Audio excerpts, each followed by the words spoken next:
What's going on, guys? So this is a day in the life of the Galaxy S25 Ultra. This should be an interesting video for you guys to see, but the time right now is 9:17 a.m. and the battery is sitting at 100%. As usual in our day in life videos, we always have to give a shout out to the latest comment on the channel. So someone said, "Thanks for another great video. This is my MacBook Air M4 announcement video." And just going into more detail into this video, this is actually one of the best videos I've made. It's a 1 out of 10 if you're in the YouTube space, but shout out to our sponsor, Nobody. So if you guys didn't know, I actually had another S25 Ultra when I first unboxed it, but I ended up going with the white one instead just because of the amount of fingerprints that you get. The 3A and 3A Pro were announced today, so I ended up picking up both the devices with my own money. I haven't been contacting Nothing since the Nothing Phone 1, but I guess they're living up to their name because the sales and marketing department, they really do nothing because I just get no response from their emails. But I start work a little bit late, but I do spend some time after hours to kind of make up for it. Hopefully you guys make it to the end of this day in the life because I have a pretty important message on how I feel about day in the life videos on YouTube. So please let me know if you share the same thoughts that I have at the end of the video down in the comments below. But it's pretty boring watching me do my work that is blurred out. So let's just go ahead and hop over into the camera quality of the S25 Ultra with me making some breakfast.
The time is now 10:48 a.m. and the battery is sitting at 94%, so about an hour and 6% goes down. And keep in mind, I was recording throughout that entire time.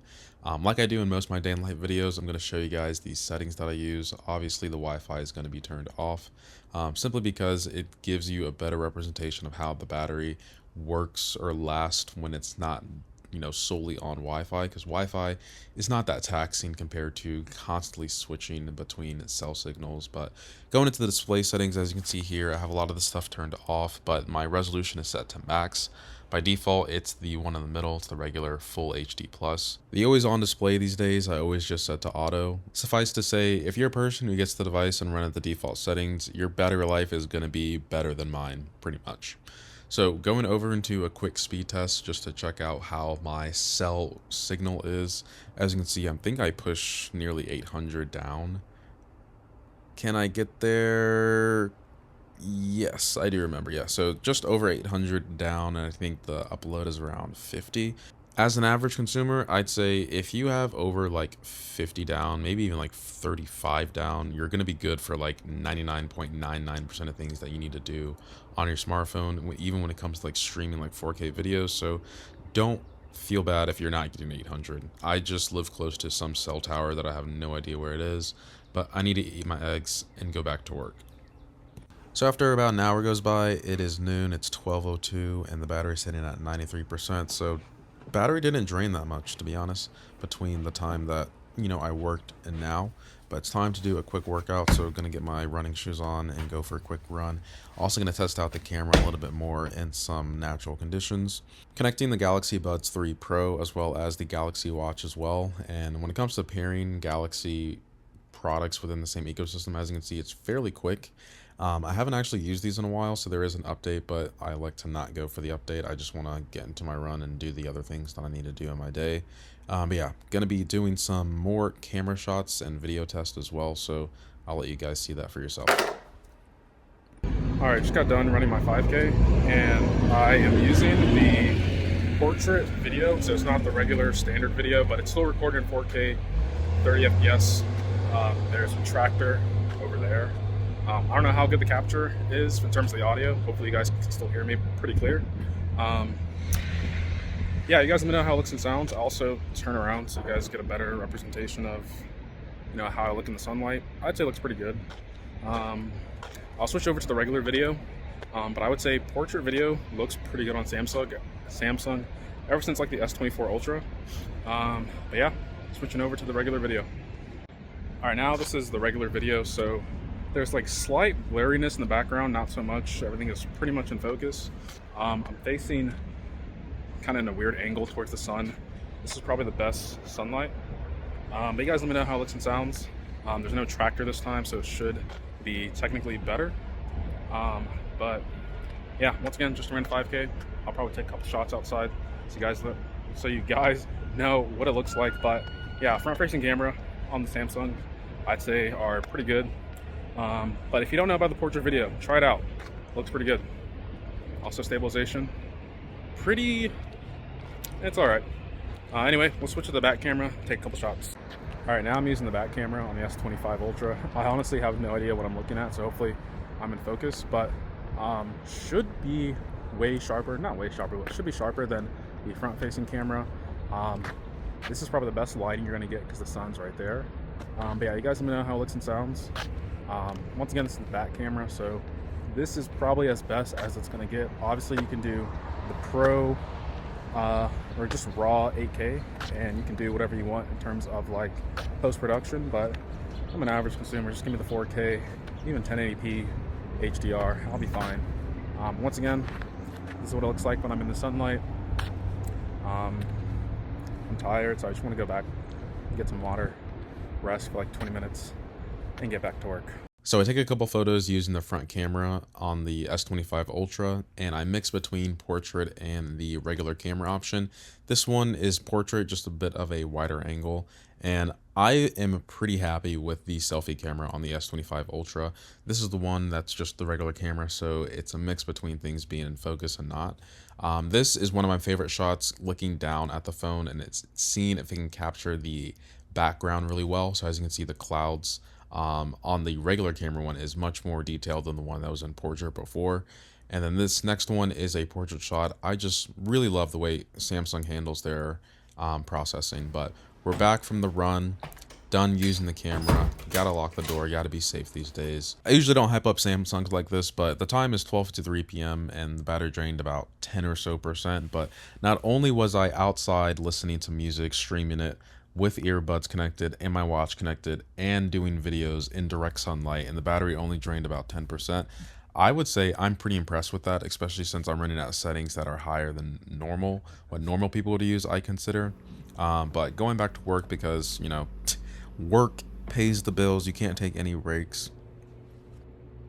So time check, it's 5:05, battery's at 75%, and there's just stuff going on with this repository on Git, so I just want to finish this real quick. It's past work, but let me just get this out the way and we can go to the rest of the day in the life. Dang, this phone looks big from this angle. Jesus. Figured out the issue. The time is 5:46, 5:49. Thank God time moved forward because the sun is still out and doesn't feel like it's the end of the day. If you're a tech person, what I had to do for Git, I just had to ignore like the super large file using Git filter repo, and then I'm able to do my mirror, clone, whatever I need to do, ignore the large files, like rewrites the history. But I probably lost like 90% of my viewership talking about this, but I'll have the command here for you guys to see if you end up wanting to use it. But yeah, just gonna eat some dinner, watch some TV, chill for a bit, and then get on with the rest of my night. So right now it's about 7:30, the sun just set, and I guess you can say this is like a low light condition test using the front facing camera. I'll switch over to the back camera because I'm hoping that the cameras in the back are a little bit better. Clearly, if I'm like more towards the right side, Wow, steering wheel's right there. It's not that bad. But yeah, there's a couple things I want to share in this day in the life because maybe you guys have the same sentiment that I have about day in the life videos. But let's switch over to the back camera real quick. Okay, this woman was on a scooter going like 50 miles per hour, but now I'm using the back cameras. I'm assuming that it's still going to be a little bit grainy, even though the lenses are bigger and it should, in theory, get more light. I think it's just the nature of, low light performance. So you guys let me know how it looks and sounds. Probably, even though I'm recording in 4K 30, it looks like a YouTube video from 2006, like one of the first YouTube videos. Probably not. Those are still like 144p, but yeah, you guys let me know how it looks and sounds. What I wanted to talk about real quick, actually I'll save it till I get back. I'm about to head over to the gym. I'm gonna work out for like 30 minutes and then go play pickleball and then see where the rest of the night takes me. So peace.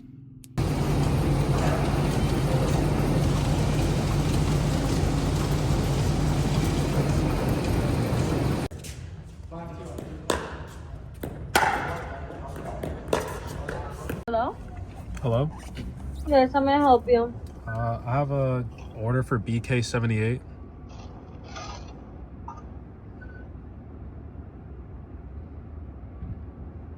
All right, last one, please. Thank you.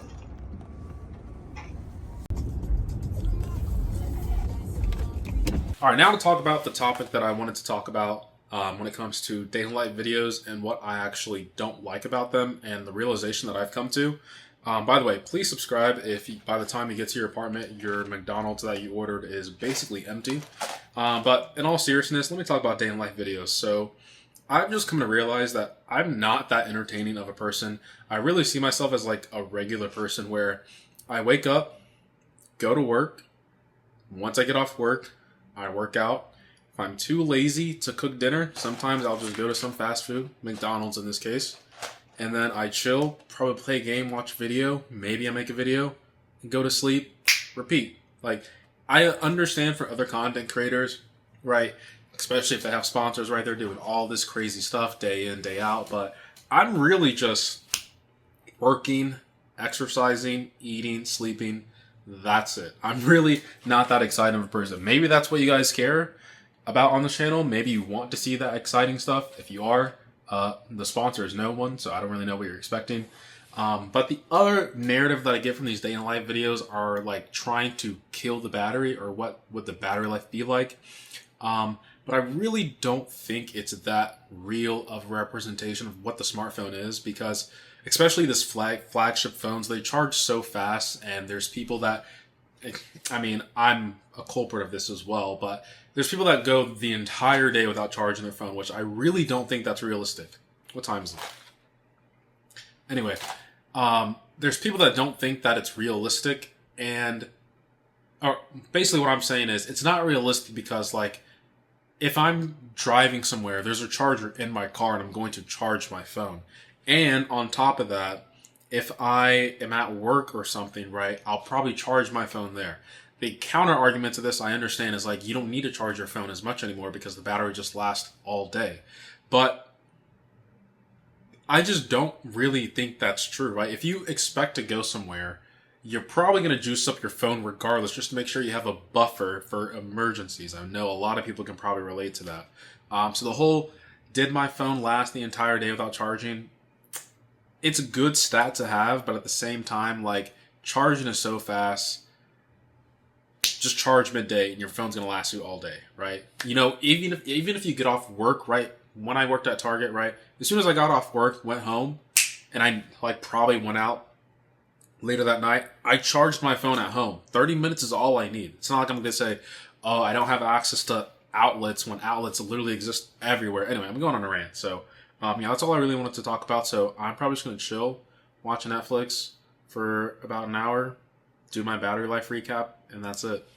I'm a boring guy. What do you expect? Give me my McDonald's. Man, that's good. All right, time to wrap up this day in the life. So the time is 11:50 p.m. and the battery's at 52%. So about half of the battery's been used the entire day. So looking at a little bit more detail into the battery settings here, you can see that my always on display actually took up a decent amount of time. My screen on time was about 3 hours. Played chess for about an hour. Wow, it's kind of shocking. As you can see, I used the camera as well. But what I always talk about when it comes to the day in the life videos, screen on time is not the only measure. There's stuff that goes on in the background as well that drains the battery, like before on that YouTube Music, Strava, or just apps that are just open in the background. That's the stuff that I would say actually drains your battery since it's used to your cell service. But Samsung has a pretty good way of mitigating that through their apps going to sleep and whatnot. So really happy with the S25 Ultra. I know it's getting a lot of hate compared to the S24 Ultra, but personally the S25 Ultra is a better S24 Ultra and a better S23 Ultra, so on and so forth. I'd say don't bother upgrading if you have like a S21 Ultra.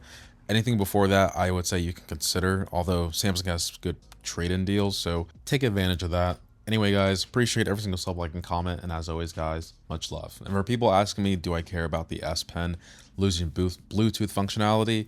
To be honest, not really. What I do care more about is prices being higher, but functionality being removed, so not the biggest fan of that. Anyway, guys, have a good rest of your day.